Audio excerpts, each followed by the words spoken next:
आजकल आप लोग हर तरफ सुन रहे होंगे नेपोटिज्म। क्या होता है ये नेपोटिज्म, इसका क्या मतलब है और क्यों इसकी बात की जा रही है। नेपोटिज्म का अगर मैं केवल मीनिंग बताना चाहूँ तो इसका मीनिंग होता है भाई भतीजावाद या पक्षपात। और इस शब्द की अगर मैं बात करूँ तो ये कैथोलिक चर्च से आया है। नेपोटिज्म चर्च के जो पादरी होते थे, क्योंकि आप सबको मालूम है कि जो पादरी होते हैं उन्हें शादी अलाउ नहीं होता था, वो बिल्कुल सादा जीवन बिताते थे। तो क्योंकि उनकी खुद की औलाद नहीं होती थी तो वो अपने पद का फायदा किसको पहुंचाएंगे, तो इसके लिए उन्होंने अपनी बहन के, अपने भाई के बच्चों को चर्च से जुड़े हुए कुछ महत्वपूर्ण पदों पर आसीन करना शुरू किया, उन्हें अपने पद का फायदा पहुंचाना शुरू किया। यहीं से ये शब्द आया नेपोटिज्म, जिसका मतलब है पक्षपात या भाई भतीजावाद। हमारे देश में भी प्राचीन समय से वर्ण व्यवस्था रही है, ब्राह्मण, क्षत्रिय, वैश्य, शूद्र। और इसमें आप सब ने स्कूल की बुक्स में पढ़ा होगा कि ये 4 वर्ण थे, इनके अपने अपने कार्य प्री डिसाइडेड होते थे। यानी ब्राह्मण का बेटा ब्राह्मण ही है तो वो वही काम करेगा, यानी मंदिरों का, पूजा पाठ का, दान पुण्य का, ये सब काम उसे करना होगा। क्षत्रिय है तो उसका कार्य होगा युद्ध और देश की सुरक्षा की जिम्मेदारी उसकी होगी। इसी तरह वैश्य और शूद्रों के कार्य को भी बांटा गया और छुआछूत की परंपरा भी इसी से चली। अब जाके ये वर्ण व्यवस्था खत्म हुई है, लेकिन कहीं कहीं अभी भी देखी जाती है, खास तौर से गांवों में अभी भी छुआछूत, ऊंची जाति, नीची जाति, इस तरह की बातें सुनने को मिलती है। और आम जीवन में भी नेपोटिज्म या पक्षपात या भाई भतीजावाद हमें देखने को मिलता है। आरक्षण इसका सबसे बेहतरीन उदाहरण मैं समझती हूँ कि है। वैसे तो देखा जाए तो ये न्याय करने के हिसाब से बनाई गई है, लेकिन अब इसका गलत फायदा उठाया जा रहा है। परीक्षाओं में, एडमिशन में, हर जगह ये चीज देखी जा रही है। सरकारी नौकरियों में वैसे तो गैर कानूनी है, लेकिन कहीं कहीं आप देखेंगे ढके छुपे तरीके से इसको लागू किया जाता है। अगर रिटन एग्जाम है तो इंटरव्यू में सोर्स लगा दिया जाता है और अपने कैंडिडेट को आगे बढ़ा दिया जाता है। और प्राइवेट नौकरी में तो ये खुलेआम होता है, अपनी जान पहचान के लोगों को नौकरी पे लगवाना, उनके प्रमोशन के समय जो प्रक्रिया होती है उस प्रक्रिया में उन्हें आगे कर देना।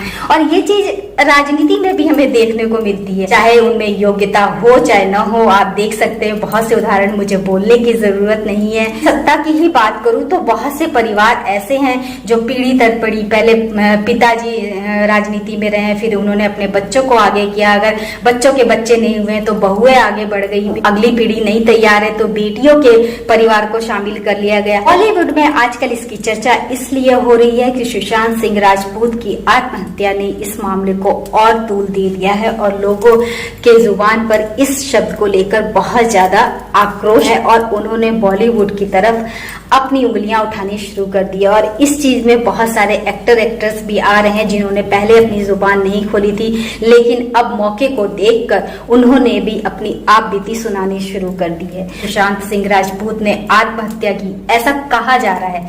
मैंने भी इनके लिए एक वीडियो बनाया था, मैं डिस्क्रिप्शन बॉक्स में इसका लिंक दे दूंगी, आप जरूर देखिएगा, जिसमें मैंने जनता से सुशांत सिंह राजपूत के लिए न्याय की मांग की। अगर उनके साथ इनजस्टिस हुआ है तो हम जनता का फर्ज है कि के लिए न्याय की गुहार लगाएं। में बॉलीवुड में किस तरह अपने पैर पसार रहे हैं तो ये आप सबको मालूम है कि स्टार किड्स को किस तरह यहाँ पर लॉन्चिंग मिल जाती है। बहुत सी फैमिली के उदाहरण ऐसे हैं आपके सामने, जैसे कपूर खानदान हो गया, भट्ट फैमिली हो गई, धर्मा प्रोडक्शन है, खान फैमिली हो गई। बहुत सारे एक्टर एक्ट्रेस के बच्चे हैं जो इस फील्ड में अपनी फैमिली की वजह से जिन्होंने जगह बनाई। करिश्मा कपूर, रणबीर कपूर, सोनाक्षी, अर्जुन कपूर, सोनम, श्रद्धा कपूर, एकता, तुषार कपूर, इमरान खान, जैकी भगनानी, नील नितिन मुकेश, सूरज पंचोली, आथ्या शेट्टी, प्रतीक बब्बर, आयुष शर्मा, उदय चोपड़ा, हरमन बवीजा, फरदीन खान, मैमू चक्रवर्ती, काजोल, शाहिद कपूर,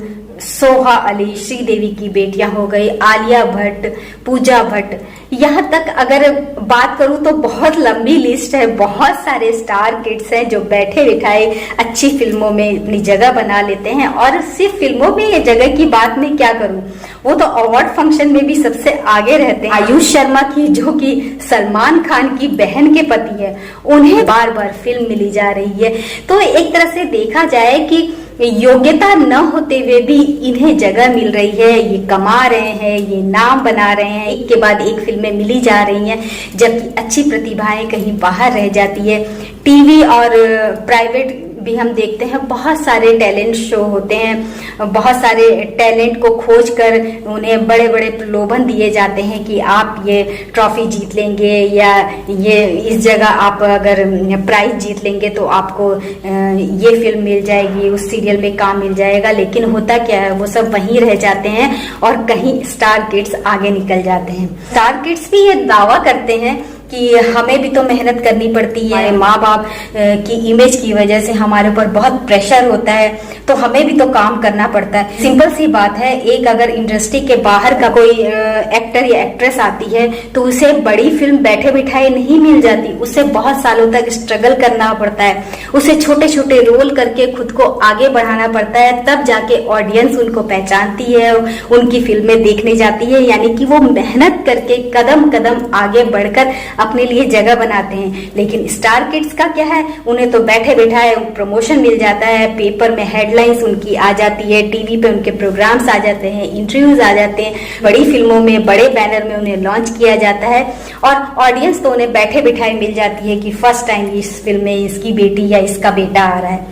तो जो ऑडियंस को कमाने में एक इंडस्ट्री के बाहर की प्रतिभा को समय लगता है, टाइम लगता है, मेहनत लगती है, वो स्टार किड्स की नहीं लगती। और इसीलिए कहते हैं कि उन्हें अपनी फैमिली के नाम का फायदा मिलता है और यहाँ पे नेपोटिज्म आता है। हमारे बॉलीवुड में बहुत सी बाहर की हस्तियां भी हैं जिन्होंने नाम कमाया है अपनी मेहनत के बल पे, अपनी प्रतिभा के बल पे। इसमें दिवंगत इरफान खान है, नवाजुद्दीन है, कंगना रनावत है, जिमी शेरगिल है, शाहरुख खान है, ऐसे अनगिनत नाम हैं जो कि फिल्म इंडस्ट्री के न होते हुए जिन्होंने बहुत अच्छा काम किया। लेकिन इसमें से कुछ लोग ही हैं जो आगे बढ़ पाए, कई लोगों को तो दबा दिया गया, आज उनका नाम भी सुनने को नहीं मिलता। यही कुछ सुशांत सिंह राजपूत के साथ भी हुआ, जो धीरे धीरे अपनी मेहनत के बल पर आगे बढ़ रहे थे कि फिल्मों को देखने के लिए लोग इंतजार करते थे। लेकिन अचानक से ये खबर आ गई कि उन्होंने डिप्रेशन में आकर आत्महत्या कर ली। अभी इसकी जांच चल रही है, ये आत्महत्या है कि हत्या है या प्रेशर डाल के उन्हें मजबूर किया गया। जो भी हुआ है, इतना तो तय है कि ये सब केवल नेपोटिज्म की वजह से हुआ है। तो नेपोटिज्म सही है या गलत, किसी भी देश के लिए नेपोटिज्म एक बहुत बड़ा खतरा है, तो इसको हमें रोकना होगा। अभी बॉलीवुड के खिलाफ मोर्चा उठाया है तो इसी को संभाले, उसके बाद धीरे धीरे समाज के और तबके से इसको हटाया जाना चाहिए। मैं तो इसी की पक्षधर हूँ। मेरे ख्याल से आप सबकी भी यही राय होगी, चाहे वो आरक्षण की बात हो, चाहे वो राजनीति की बात हो, चाहे वो पढ़ाई की बात हो, चाहे वो नौकरी की बात हो।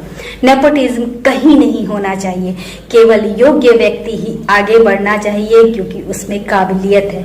बिना योग्यता के किसी को आगे बढ़ाना एक काबिल इंसान को नीचा दिखाना है, उसकी योग्यता को नकार देना है और ये कहीं न कहीं समाज को कई सदियों पीछे ले जाती है। ये चीजें तो हम सबको मिलकर रोकना बहुत जरूरी है कि किसी के साथ अन्याय न। सही व्यक्ति को आगे बढ़ने के लिए सरकार को भी कुछ कारगर नियम बनाने होंगे जिससे उसे भी सही मौका मिल सके।